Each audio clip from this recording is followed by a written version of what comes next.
Ma question pour vous, Madame Zakharova, est la suivante.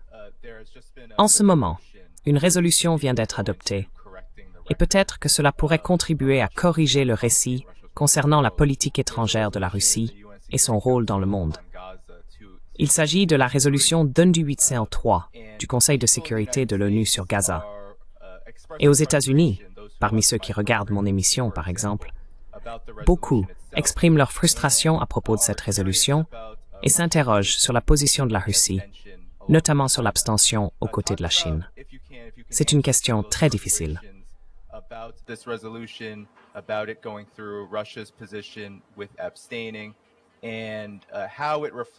Je souhaiterais ouvrir cette résolution afin de pouvoir en citer certaines dispositions. Je tiens à préciser que nous avons fourni une réponse détaillée et c'est M. Njibenze, notre représentant permanent auprès des Nations Unies, qui l'a présentée, accompagné de commentaires du ministère de la Défense. Je peux vous dire qu'il s'agissait effectivement d'un projet américain. Nous nous sommes abstenus, nous n'avons pas voté en sa faveur. Ce qui sous-tend ce projet de document préparé par Washington, c'est l'idée d'un soi-disant conseil de paix dirigé par Trump, avec la participation de plusieurs dirigeants mondiaux respectés. Ce conseil serait à son tour habilité à coordonner avec Israël et l'Égypte la création de forces internationales de stabilisation chargées de fonctions coercitives visant à démilitariser l'enclave, à désarmer le Hamas et à désarmer d'autres unités.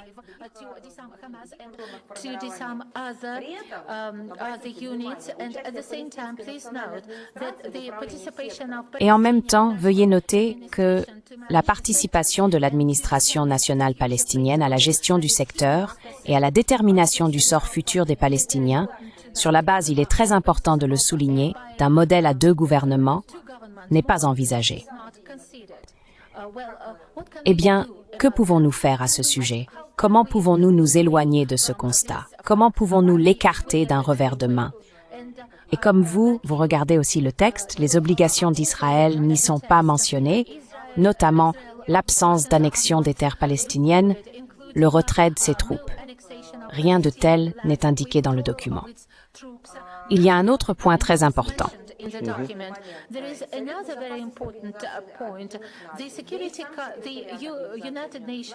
Le Conseil de sécurité des Nations Unies et le secrétariat de l'ONU, à en juger par le document, sont exclus de cette équation en matière de contrôle, de rapport ou de réponse aux questions pratiques liées au déploiement d'un contingent international. Pourquoi devrions-nous impliquer les Nations Unies, le Conseil de sécurité et le secrétariat s'ils ne vont ni contrôler, ni inspecter, ni participer à la discussion de ces questions? Et il y avait une autre disposition qui ressemblait à un ultimatum, lié à la promotion du projet rédigé par les États-Unis. Tout le monde était prêt à en discuter, mais il n'y a pas eu de véritable discussion de fond sur le document, et les principales observations formulées par d'autres États membres n'ont pas été prises en compte. De quels commentaires parlons-nous?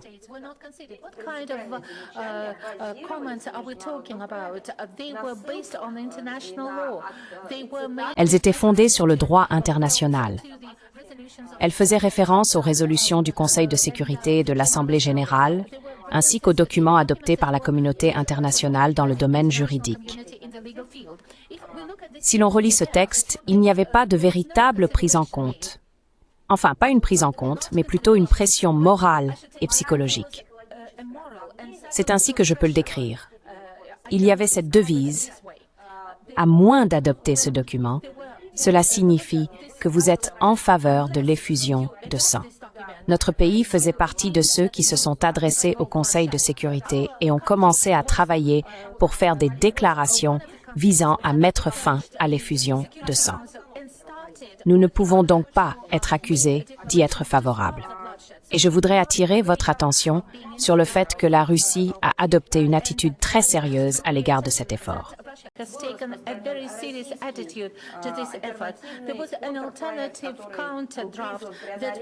Un contre-projet alternatif a été distribué afin de résoudre les contradictions apparues au Conseil de sécurité. Et nous avons insisté pour revenir à la base approuvée au niveau international, en tenant dûment compte des intérêts à la fois de la Palestine et d'Israël. Nous avons déjà reconnu et admis la Palestine en tant qu'État. En résumé, la résolution 2803 ne confère pas les prérogatives nécessaires au Conseil de sécurité, elle contredit l'esprit d'une véritable recherche de la paix et ne remplit pas la fonction qu'elle prétend servir. Elle ne prend pas non plus en considération les décisions et les démarches juridiques internationales entreprises par la communauté internationale.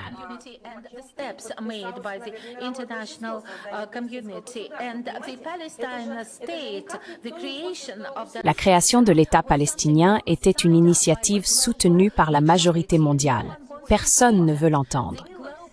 La majorité mondiale réaffirme et renforce ce qui avait été convenu il y a près de 80 ans lorsque la décision de créer 2 États a été prise. 80 ans ont passé et la majorité mondiale réitère qu'il doit y avoir 2 États. L'un a été créé il y a longtemps et a été reconnu par la plupart des pays, tandis que le second n'a pas été reconnu par tous. Mais il doit se développer et il a le droit d'exister sur la base du droit international. D'une manière ou d'une autre, cela n'est pas pris en compte. Pourquoi nous sommes-nous abstenus?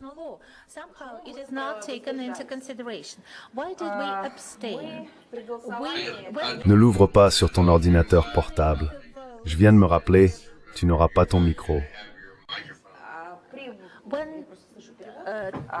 Oui, lors du vote, nous nous sommes appuyés sur notre propre vision et l'avons prise en compte, mais en même temps nous avons considéré la position de l'autorité nationale palestinienne. Nous avons également pris en considération la position des pays arabes et musulmans qui ont soutenu le document américain. Oui, en effet, personne ne souhaite d'effusion de sang, même si elle pourrait être provoquée par quelqu'un ou quelque chose. Compte tenu de tous ces facteurs, nous avons pris la décision appropriée. J'aimerais souligner ce qui suit. Les représentants russes l'ont affirmé à tous les niveaux. L'effusion de sang aurait pu être arrêtée depuis longtemps. C'est un fait largement reconnu. Mais que fallait-il faire?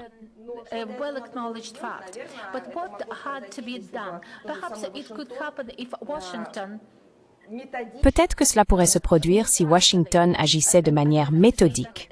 Et je tiens à le souligner, j'ai vérifié les données.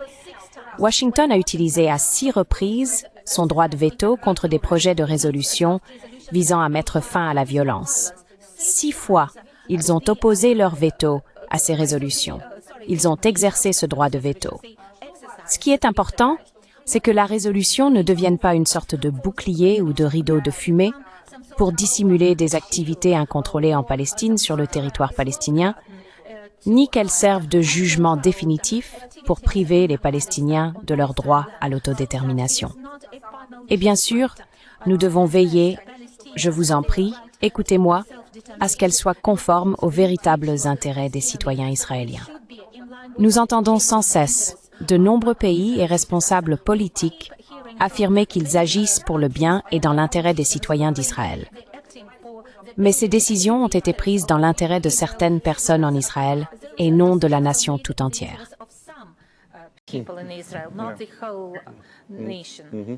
Merfusla. Merci pour cette question, Danny Haifong. À en juger par ceux qui écoutent et hochent la tête, j'ai le sentiment d'avoir donné une excellente réponse à cette question. Eh bien, en fait, vous savez, je dois dire ce qui suit. Il y a ici une dimension humaine, un aspect humain. Quand j'ai vu ce qui a été fait aux Palestiniens, c'est quelque chose qu'on peut à peine décrire. Un être humain normal ne peut pas dire que c'était une chose acceptable à faire. Je ne sais pas quel est le nombre final de morts à Gaza. Je ne sais pas combien de personnes sont mortes. 100 000, c'était au-dessus, au nord de 80 000 ou 90 000, pratiquement 100 000 civils, des gens qui n'ont jamais pris les armes. Ils ont été tués consciemment, intentionnellement.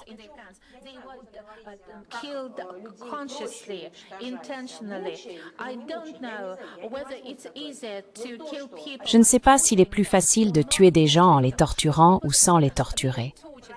Mais ce qui était évident, c'est que leur torture, leur souffrance a duré longtemps. Et certaines forces tiraient un plaisir pervers à regarder des Palestiniens, des civils palestiniens, souffrir. Vous savez, c'est une sorte de tournant, une ligne de démarcation. Quand j'ai vu et entendu comment des gens montraient des vidéos non seulement de Palestiniens blessés, mais aussi de Palestiniens déchiquetés, et qu'ils riaient en disant « Eh bien, c'est normal, ils l'ont bien cherché ». J'ai pensé « C'est la fin ». C'est semblable à ce que nous voyons au Royaume-Uni. C'est quelque chose dans leur programme génétique, une sorte de dérèglement. C'est comme la pédophilie. Je pense que de telles choses ne peuvent pas être éradiquées, mais qu'elles doivent être traitées médicalement. Eradicated, but they have to be treated medically. And an answer to the question if someone is a normal human being or not. Une réponse à la question de savoir si quelqu'un est un être humain normal ou non est la suivante. Pour ressentir de la compassion envers un enfant blessé, vous ne devriez pas avoir besoin de connaître sa nationalité. Vous devriez ressentir cette douleur automatiquement.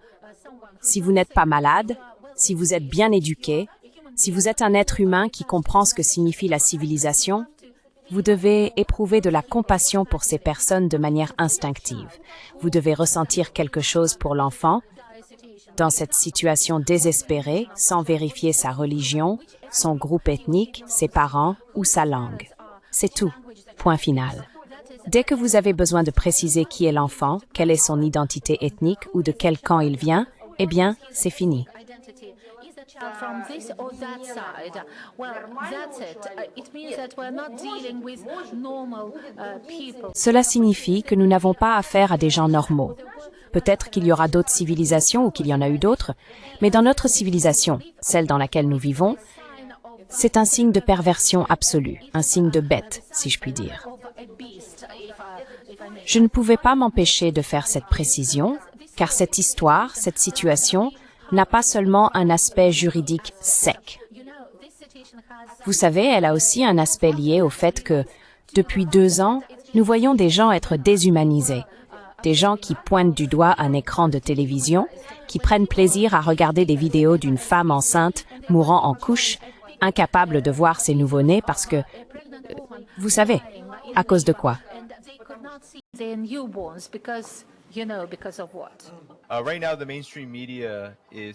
En ce moment, les médias grand public aux États-Unis affirment que la Russie viole l'espace aérien de l'OTAN avec des drones, cherche à s'étendre en Europe et commet des actes de sabotage contre des pays de l'OTAN comme la Pologne. Peut-être pourriez-vous donner au public américain une idée du rôle réel que joue la Russie dans le monde et des intérêts qui la guident.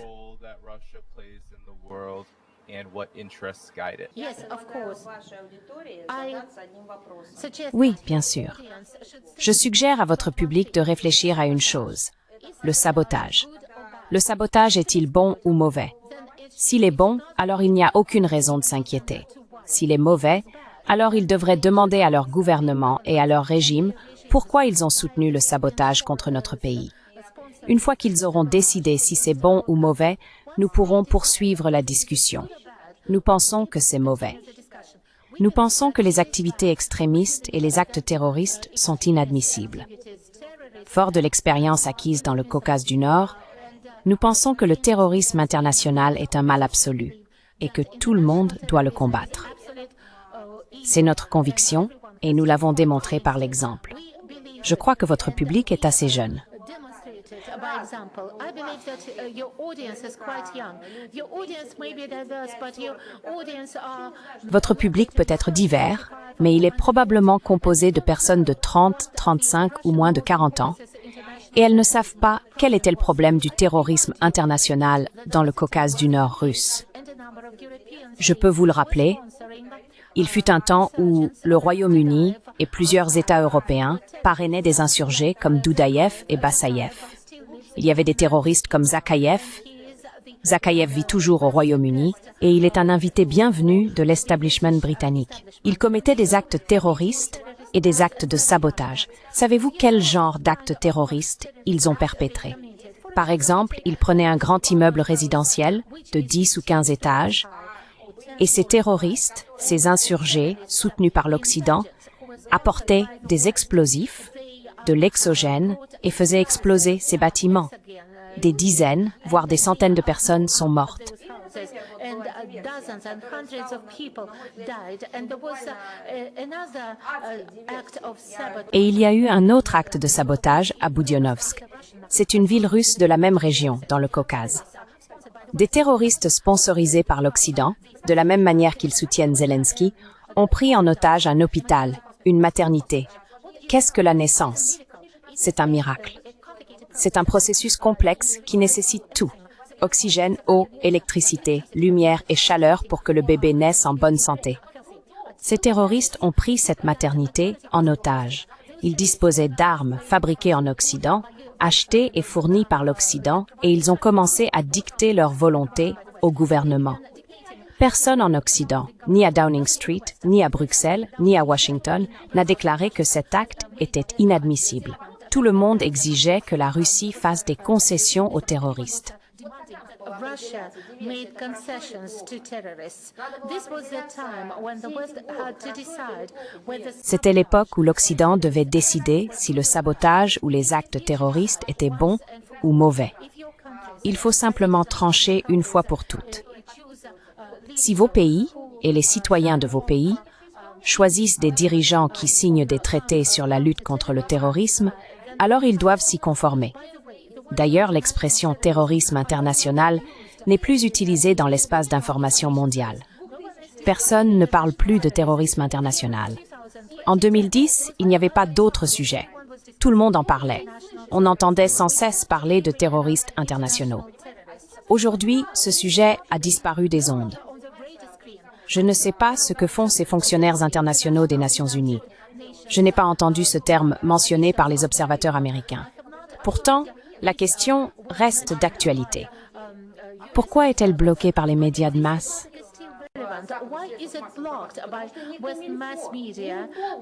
Parce qu'ils se sentent mal à l'aise, étant donné que Zelensky... C'est un terroriste international qui vise les infrastructures civiles. La définition du terrorisme, bien qu'il n'en existe pas une universellement acceptée, inclut toujours des actes violents contre des civils destinés à les intimider. Et nous parlions de ces frappes contre le système énergétique russe. Ce sont des infrastructures civiles. Et le Nord Stream, c'était une infrastructure civile qui a été détruite par les Ukrainiens. Quelqu'un a-t-il dit quelque chose?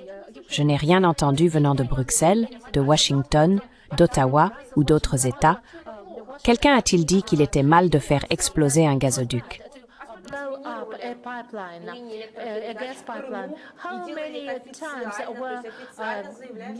Combien de fois les réseaux électriques ont-ils été minés par des personnes au nom et pour le compte du régime de Kiev? Combien de fois y a-t-il eu des attaques terroristes contre le pont de Crimée? Quelqu'un a-t-il essayé de réprimander Zelensky? Eh bien, je ne te serrerai pas la main si tu continues à faire cela. Quelqu'un à Berlin, en Norvège, en Suède, je ne sais pas, en Finlande. A-t-il convoqué des diplomates lorsque les pays occidentaux ont déclaré soupçonner les Ukrainiens de cet acte de sabotage? Et permettez-moi de vous rappeler comment les diplomates russes ont été renvoyés chez eux. Ils n'étaient accusés d'aucun crime particulier. Il faut définir la norme ou admettre qu'il n'y en a pas.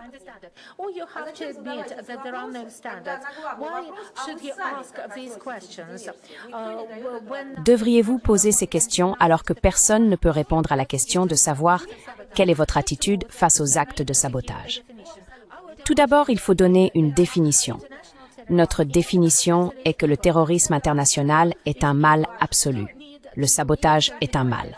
Il faut aussi le définir. Et soit dit en passant, c'est un message à la société civile. La société civile doit exiger une réponse à cette question. Que finançons-nous? À quoi sert notre argent? Si vous visez des stations-service, alors il faut y réfléchir. Nous devons décider si c'est bien ou mal.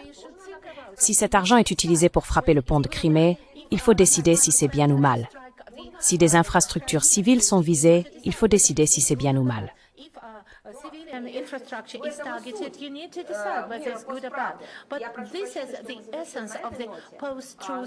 Mais c'est là l'essence même du monde de l'après-vérité. Je dois m'excuser car nous allons conclure notre discussion sur cette note. En 1945, les armes nucléaires ont été utilisées pour la première fois, et c'était le gouvernement des États-Unis contre l'armée japonaise. Des bombes atomiques ont été larguées sur les villes d'Hiroshima et de Nagasaki. Il n'y avait aucune raison de le faire, car la Seconde Guerre mondiale était sur le point de se terminer. Mais c'était absolument clair. Mais cela a été perçu comme de représailles pour Pearl Harbor et pour toutes les souffrances du peuple américain causées par les militaires japonais. Ce fut un acte horrible, un acte terrible. Nous avons honte. Vous savez, comme on le dit parfois, c'est eux qui l'ont fait, mais c'est nous qui avons honte. Que se passe-t-il? Tout cela a été effacé de la mémoire des Américains et des peuples du monde. Tout d'abord, ils ont commencé à effacer l'idée que c'était une représaille pour Pearl Harbor. Ils ont effacé le fait que c'était une décision prise par le gouvernement des États-Unis. Le gouvernement américain ne s'est jamais excusé, ils n'ont même pas dit « Nous sommes désolés ». Ils n'ont exprimé aucune compassion. Et que voyons-nous maintenant? Lors des événements organisés au Japon, le gouvernement japonais affirme que ces bombes nucléaires sont simplement tombées du ciel.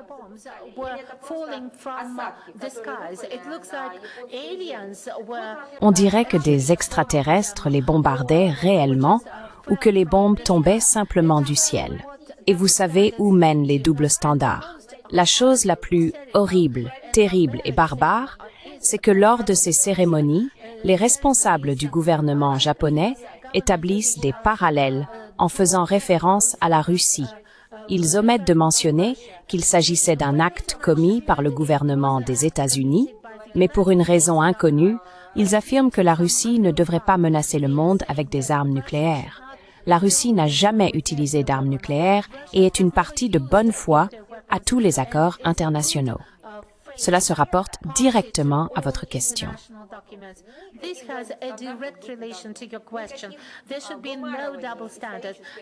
Il ne devrait pas y avoir de deux poids, deux mesures. Il ne faut pas effacer la mémoire de l'histoire. Et il faut définir les concepts de base. Une fois que nous avons défini qu'une table est une table, qu'une chaise est une chaise, qu'un microphone est un microphone, qu'un téléviseur est un téléviseur, qu'Internet est Internet, alors nous pouvons parvenir à un accord. Mais si nous manipulons les normes et que maintenant nous manipulons les concepts sont manipulés, pas par nous. Je comprends où cela mènera. Quand Hitler a été qualifié de père de la démocratie européenne, presque le père de la démocratie européenne, cela a conduit à la Seconde Guerre mondiale, au génocide, à l'Holocauste, et ainsi de suite.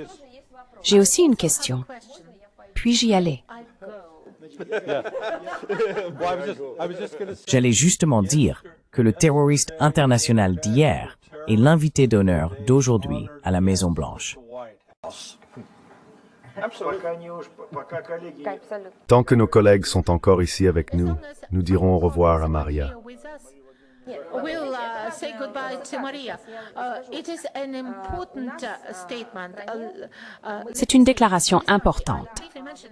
Permettez-moi de dire que dans notre pays, je l'ai brièvement mentionné aujourd'hui, lorsque nous combattions le terrorisme international dans le Caucase du Nord, d'un côté, nous étions des combattants contre le terrorisme.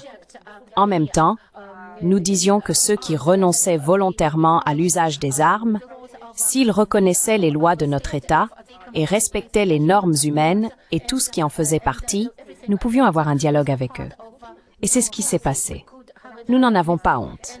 Ahmad Kadyrov était quelqu'un qui avait combattu de l'autre côté, mais il a eu la force de rallier un grand nombre de personnes pour mettre fin à cette guerre, à ce bain de sang qui nous avait été imposé, et pour libérer effectivement notre pays du terrorisme international.